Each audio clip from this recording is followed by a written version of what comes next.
humans are an ambitious thing. We feel the need to always move forward, and in regards to technology, we are. But as is the way with most things, our desire for innovation comes at a price, because karma lives in all things.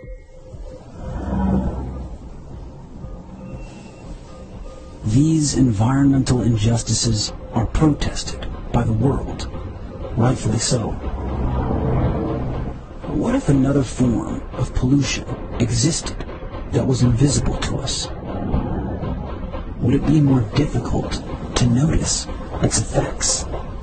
Would enough people care before it was seemingly too late?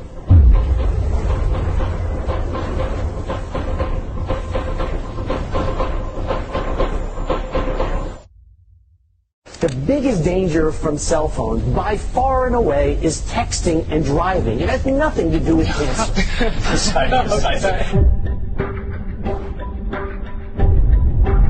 Current estimates gauge that just north of 5 billion persons have a cell phone, using apps that send and receive electromagnetic radiation, or EMR. You can't see it or hear it. Electromagnetic radiation. This form of radiation occurs naturally on our planet, but with the rapid advancement in wireless technology, some experts claim the proliferation of man-made artificial EMR is dangerous to human health. These are the common symptoms that people start to experience. This is actually from a published paper on the health effects of wireless smart meters. Speaking now as a biologist and as a physician, was not designed to deal with the explosion of EMF activity in the environment. It's not just in the air, but in the land and the sea, everywhere. There's EMFs everywhere. You can't escape it. Electromagnetic radiation exists on a spectrum ranging from ionizing radiation, like X-rays, which can move through you and take pictures, to non-ionizing radiation, like microwaves, which can heat up your favorite snack. Our cell phones, tablets, Wi-Fi routers, smart gadgets, and smart meters are all emitting and receiving microwave radiation, or RF radiation. Wireless technology emits and receives radiation with less than 2 watts of power. This causes only a tiny amount of warming, significantly less than the 1,000 watts used by microwaves. Fake videos went viral in 2008, showing what appeared to be cell phones popping popcorn. But as you can see, if you tried this for yourself, it's bogus. The experts sounding the alarm on the harms of RF exposure are not doing so because of its very low heat emissions, but from the growing evidence that suggests the continuous use of our wireless devices come with side effects. We know that radio frequency radiation of 3G and 4G are associated with a whole variety of different human health effects. Come with me. Current public exposure levels are at least 1 quintillion, that's 18 zeros, 1 quintillion times above natural background radiation, according to Professor Olle Johansson of the Karolinska Institute in Sweden. And there are studies, for instance, on the blood-brain barrier leakage, where the rats were exposed for 1 minute, not 1 year or anything like 1 minute, and at a very low exposure level compared to what you and I should stand, and they got this dramatic leakage of the blood-brain barrier. The blood-brain barrier is a filtering mechanism in the brain that blocks the passage of certain substances. Once compromised, it becomes more porous, allowing bacteria and other toxins to infect the brain tissue, resulting in inflammation or sometimes death. The barrier can be compromised from blunt force trauma, high blood pressure, developmental disorders, and exposure to radiation, including microwave radiation. This leakage is more common among children because a child's skull is much thinner. In the Journal of Microscopy and Ultrastructure, authors conducted a meta-analysis of peer-reviewed cell phone exposure studies from 2009 to 2014, concluding that children and unborn babies do face a greater risk for bodily damage that results from microwave radiation given off by wireless devices. This happens to be called a TES 593 meter. So you can see it's ranging from 0.5, 0.7. There is no safety level for microwave radiation of children, not one. The brain of a child absorbs twice as much radiation as an adult. That's a stunning fact. Okay, folks, 100 times higher than what I'm calling. An increasing number of countries around the world are banning the use of Wi-Fi in schools. In Israel, as well as France, as well as Belgium and Taiwan, there's an active government program to discourage the use of mobile devices by young children. Now it's in airplane mode, so I feel okay just to show you this. Why? Why would you ever do this to yourself? The cell phone radiation gets all the way through into the eyes of a child age 6 that might have a phone next to their brain. The consequences, remember, that brain is not protected with myelin, and therefore the exposures of anything to it are going to have a greater impact. The Education Department says it follows world guidelines on Wi-Fi and advises schools to limit children's exposure. You are putting it over here. This is called the temporal portion of your skull. Dr. David Carpenter is a world-renowned expert in environmental toxins in Albany, New York. The weight of the evidence demonstrates clearly that exposure to radiofrequency radiation causes disease. The evidence is strongest for cancer. The thinnest bone in your body, which gives the most likelihood that that radiation is going to penetrate into your brain. And if you're a child, that bone is even thinner. This is why this is a really serious issue in children. There's a new world coming, and it's just around the bend.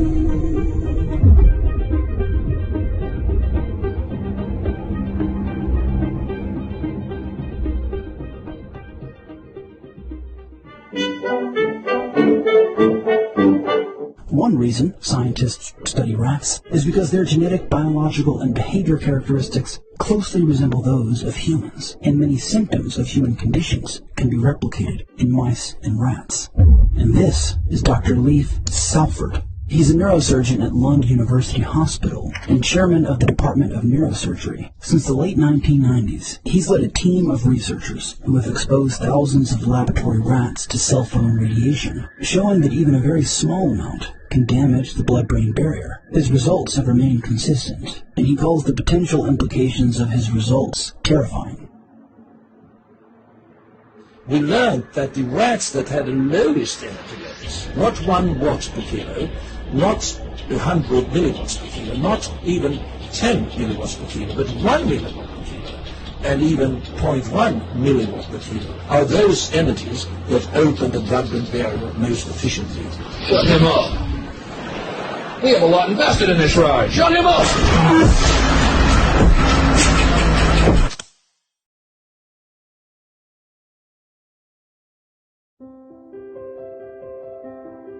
Many ask, however, if cell phones are damaging the blood-brain barrier, why haven't we seen a rise in brain tumors or brain cancer? Since 1980s, when cell phones started to come out, to today, there's no change in the incidence of brain cancer in the United States, in Australia, in Europe. All of them, there were studies done showing no real difference. This fails to consider latency, which is the amount of time that elapses between initial exposure and the diagnosis of cancer. From studies of the Hiroshima bombing, we know that brain cancer did not show up at all as increased until 40 years after that bombing occurred. If there was a real hazard out there, but it could be another 15 years before we see it, think about the billions of people who are being exposed to cell phone RF on a regular basis. We can't undo that exposure.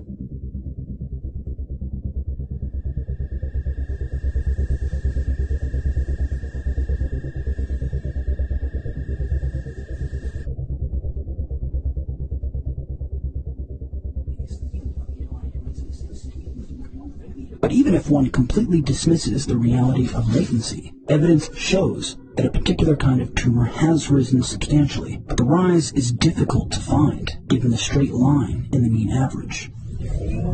Rates of glioblastoma, otherwise called glioma, or GBM, are rising, with the placement of the tumor occurring in the temporal and frontal lobes. In one study, titled Brain Tumors Rise in Glioblastoma, authors stated in the abstract that this rise is mostly hidden in the overall data by a reduced incidence of lower-grade tumors. The World Health Organization says there are some indications of an increased risk of glioma for those who reported the highest 10% of cumulative hours of cell phone use. The reality is there's a significant increase in glioblastomas. Unfortunately, they're very, very deadly. I have listed peer-reviewed studies establishing the connection between non-thermal radiofrequency radiation from cell phones and brain cancer known as glioblastoma. The WHO has classified EMF as possibly carcinogenic to humans, Group 2B, a category used when a causal association is considered credible. A study in Sweden, published by Environmental Research and Public Health, reported that brain tumors increased from 2007 to 2015, saying the use of wireless phones should be considered in relation to the change of incidence rates. According to the Journal of Environmental Health, long-term mobile phone use shows an almost doubling of the risk of head tumors. And the Journal of Environmental Research states that long-term use of mobile phones shows a decreased survival of glioma patients, claiming that RF exposure should be regarded as a human carcinogen. Now watch what happens when I move away. 7, under 10. So just by moving the distance 2 or 3 feet, you're reducing the radiation by 90%. One might be thinking, however, that these studies are correlation-causation fallacies. Just because there's a rise in glioblastomas doesn't mean it's because of our cell phones. But in 2016, findings from a massive $30 million study by the National Toxicology Program were made public. A major U.S. government study on rats finds a link between cell phones and cancer. Very first government study linking the radiation from cell phones to cancer. 2-decade, $30 million federal study out today found there is some evidence of a link between cell phone radiation and brain cancer. The study was led by Dr. David McCormick at the Illinois Institute of Technology, where they exposed rats to the same radiation emitted from cell phones. If this study had found no effects at all, then we could much more easily dismiss previous studies linking long-term cell phone use to the glioma tumor.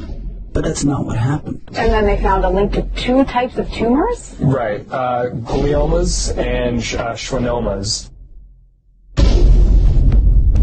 Bocock's brain, the top quarter responsible for body balance, has had to be removed after surgeons found this vast tumor right where he held the phone. NTP uses 4 categories to summarize the evidence that a substance may cause cancer: no evidence, equivocal evidence, some evidence, and clear evidence. They found clear evidence of glioma tumors. This supports earlier findings associating gliomas with long-term exposure to RF radiation from cell phones. These results are quite important because the incidence of the brain tumors and the schwannomas of the heart support that IR conclusion based on gliomas and acoustic neuromas among long-term cell phone users.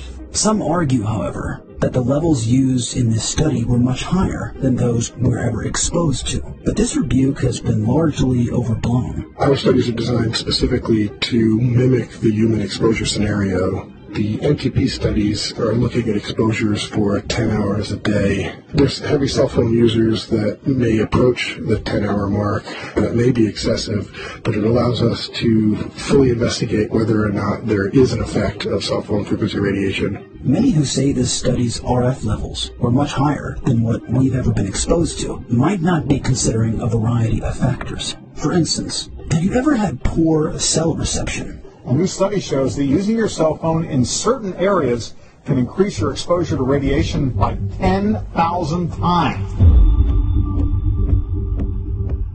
Scientists at the California Department of Public Health showed the lower your cell phone reception is, especially if it's very low, the higher the radiation. With a weak signal, what happens is your phone puts out a lot more radiation to make the connection with the cell tower. So this would strongly urge people that people should not use cell phones in elevators or moving vehicles or on public transit, because not only are you exposing yourself to very high levels of cell phone radiation, you're exposing all those people near you. Also, what happens when my house has smart meters just outside of it? and I'm inside, using my phone, while also watching a smart TV with my router in the same room, and my tablet, which I'm not using but is still on, and sending and receiving radio frequency waves to the tower outside my neighborhood 900 times a second, and which usually holds 2 to 5 antennas inside of it, is right next to me. Haven't you ever tried to sign onto your Wi-Fi, only to notice multiple other accounts pop up? Those are also adding higher levels of EMF on top of everything else that was just mentioned. In normal mode, my iPhone registered 286 millivolts per meter. But watch what happens when I turn on the Bluetooth Wi-Fi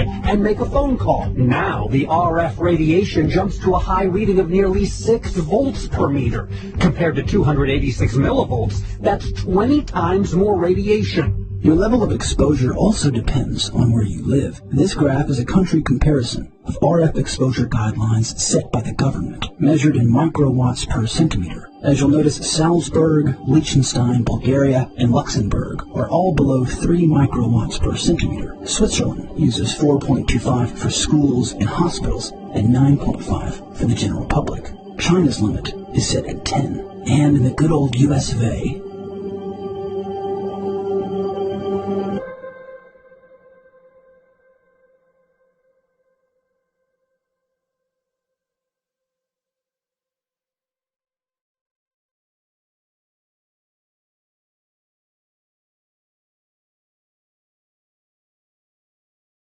and with this amount of scientific information, it's no wonder that just like smoking cigarettes, insurance companies exclude coverage for EMF radiation. This is because EMFs are classified as a pollutant alongside smoke, chemicals, and asbestos. I want to tackle the subject of insurance. You know that neither Lloyd's of London nor Swiss RE will underwrite liability policies for electromagnetic radiation because they think the health risk is too great. In other words, they believe that when the lawyers get involved, and I know many of them, the companies who deliver this radiation to the public could be wiped out.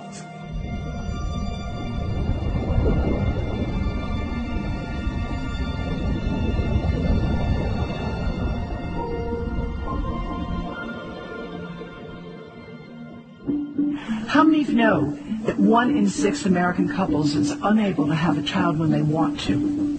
How many of you know that last year the birth rate in this country dropped the most that it ever has in recent history, 3% in a single year?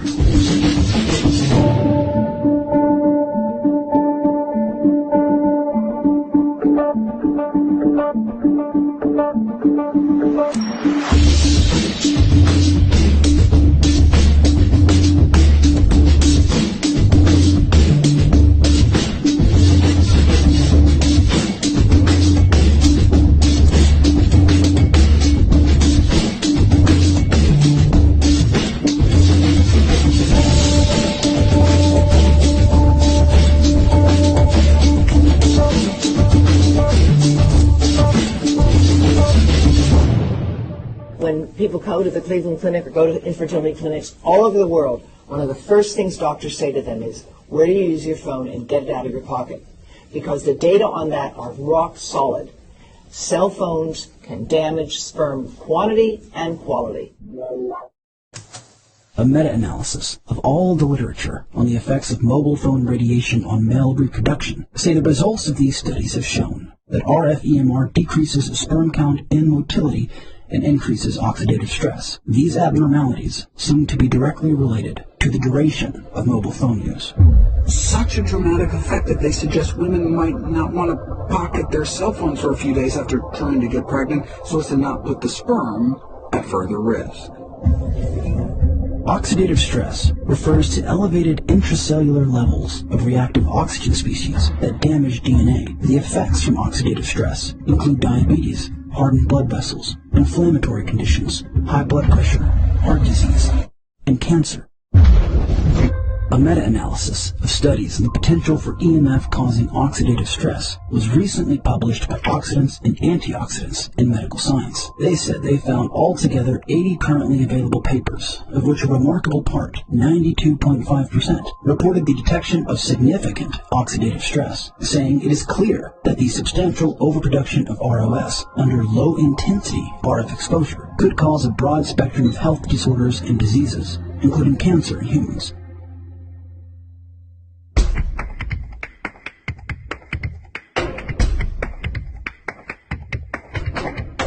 There are studies that present another side to the story, but they're often funded by industry and misleading.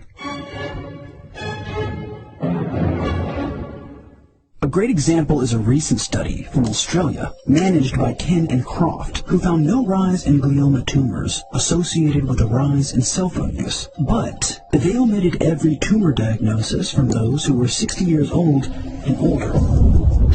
The average age for the onset of glioma is 62, with the greatest incidence in people 65 and older. So if you're trying to find a nationwide rise in glioma, why leave out a demographic that has the majority of tumors? A simple Google search will show that those 60 and up hold the bulk of tumor cases. A recent study in England found glioma tumors nearly doubled, with the majority of the rise, 63%, found after the age of 59. The authors of the England study criticized the work of Ken and Croft, saying if we had eliminated that group, we would have reached a similar conclusion, saying the Australian paper is nothing more than misleading pseudoscience and should be withdrawn. Ken and Croft do acknowledge the noticeable rise in glioma for younger patients, but attribute every case to advancements in MRI technology.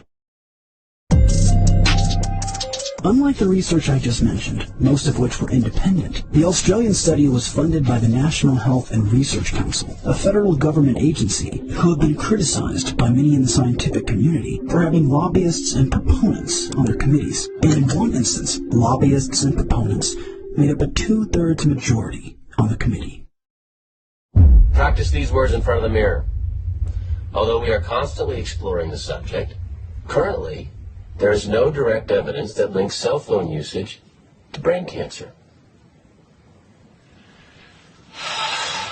But there's one organization that goes farther than anyone, claiming that cell phones are completely safe.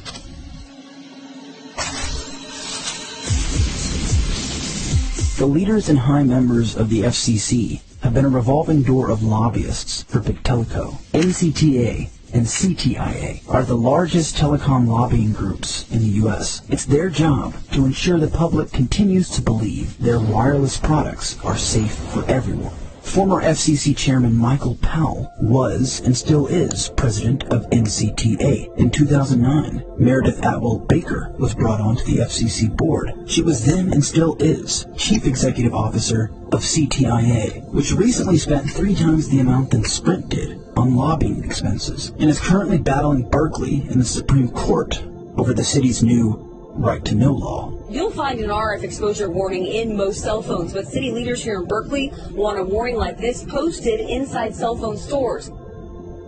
This proposal would irresponsibly alarm consumers into questioning the safety of cell phones. I love my iPhone. I just know not to hold it to my head or to my body.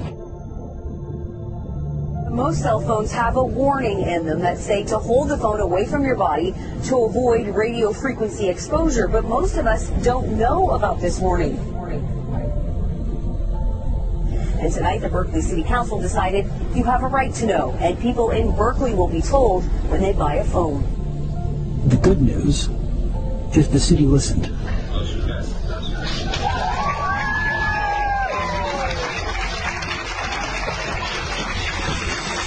The bad news is they were then sued by CTIA, claiming they'd violated their free speech. The law has now been sent back to the 9th Circuit for further review. And in 2013, President Obama appointed Tom Wheeler to the FCC, former CEO of both NCTA and CTIA.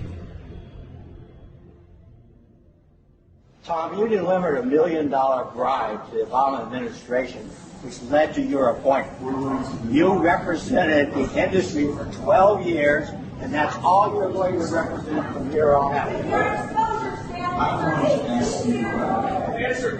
Answer. When is the SEC going to warn innocent children about getting brain tumors?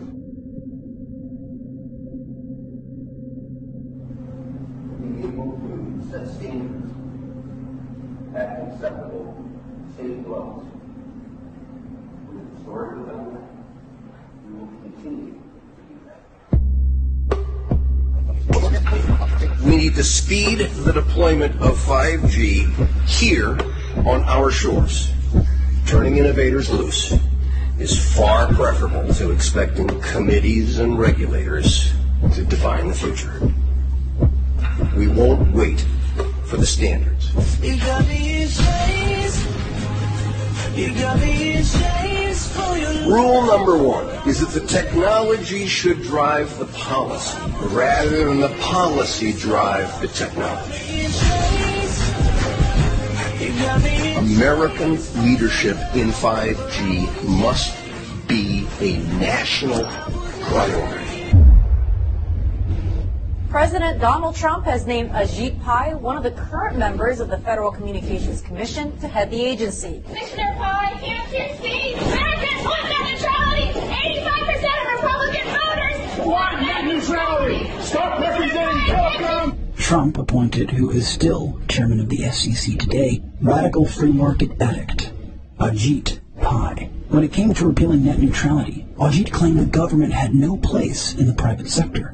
It's very odd to say that getting the government out of the business of regulating the internet is somehow destroying free speech. But suddenly, for 5G, not only is the government necessary, it's a requirement. We want America to lead the world in 5G just as we led the world in 4G. That, of course, takes private sector initiative. It also requires government to set the stage in terms of getting the tools for the industry to use out there into the marketplace. Ajit is playing the same role as his predecessor, claiming the 5G rollout is a global race. And I said yesterday and many times that I want the United States to be the leader in terms of 5G innovation. He and the FCC have devised what they call the 5G Fast Plan. 5G Fast Plan, facilitating America's superiority in 5G technology. Intending to blanket the entire country with 5G small cells every 2 to 10 homes.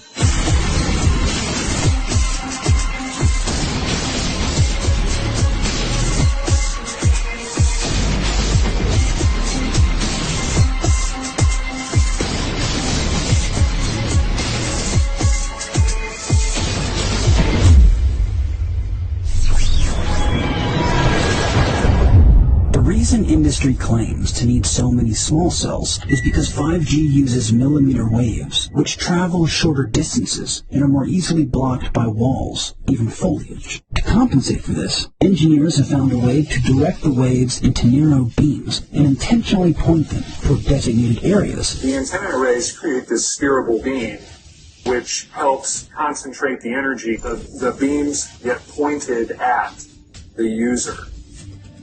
But for some reason, the CEO of Verizon has a different story. Can you get through trees? Can you get through leaves? Can you actually get somewhere where you don't need cell sites 25 feet from my house? Yeah, well, those were some of what I called the myths of millimeter wave. We have now busted the myth that it has to be line of sight. It does not. We've busted the myth that foliage will shut it down. In the 200 feet from a home, we're now designing the network for over 2,000 feet from transmitter to receiver. Well, myth or otherwise, small cells are still continuing to be built across the country, and they're a bit closer than 2,000 feet. Well, hundreds of concerned homeowners in Montgomery County, they don't like this proposal. The residents say they were never told that it was happening. I said, how could the town permit this? She and Woodbury neighbors fuming over the placement of 22 cell repeaters for Verizon in front of homes on what's technically public property without notice or compensation.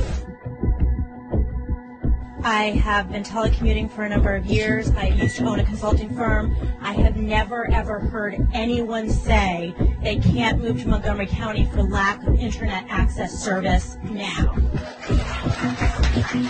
Wireless providers were pushing for the right to use public rights of way like sidewalks and power poles to install millions of small cell towers. This is the beginning of a nationwide battle between concerned citizens and big teleco And since Ajit Pai suddenly loves his bureaucracy, he's totally fine having it all mandated by the federal government. Telecommunications consultant Rusty Monroe says the bill being considered by lawmakers, HB 310, is heavily weighted in favor of providers, not communities. It should not be about money. It should be about community needs. When we bought into our communities, we bought into residential communities. We did not buy into communities that would have eyesores. It gives them the authority, as long as they're in the rights of way, to effectively put them wherever they want. 98% of the communities are not going to know how to deal with this issue.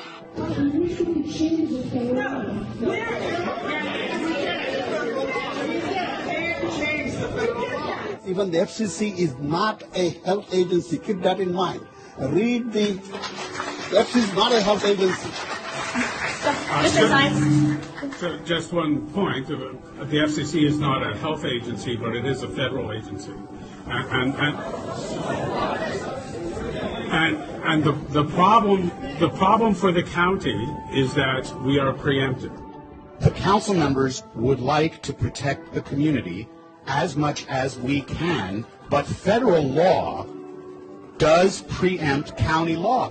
Well, you can say it's not true. This stuff is untested on kids. Their safety is not certain. These untested technologies are, at this time, not ready to be unleashed into our lives. If a tower goes up right there, what's going to happen to the value of that home? It could drop 20%. And not only for this house. Right, for that house, that house, that house. And then, pretty soon, you go around the curve and there's another cell tower. So, with few legal arguments to deny a cell tower, they're popping up outside bedroom windows and school campuses, despite objections from across the country. I believe that Americans deserve to know what the health effects are. I can certainly follow up with you, Senator. To my knowledge, there's no active studies being backed by industry today. No, I'm not aware of any. So there really is no research ongoing. We're kind of flying blind here, as far as health and safety is concerned.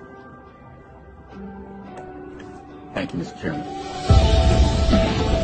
I know there's a convenience issue. I'm addicted to this stuff myself, right? But I also know that in Article 4, Section 51 of our Michigan Constitution, our primary concern is supposed to be the health of our citizens.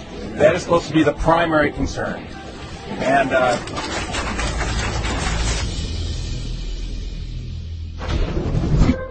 With cell phones, we now know, given the evidence and per the hidden recommendations in our phones, not to put it in our pocket or on our ear. But the real danger with 5G is that sooner or later our country will be surrounded by it, and no one knows exactly how it will affect us.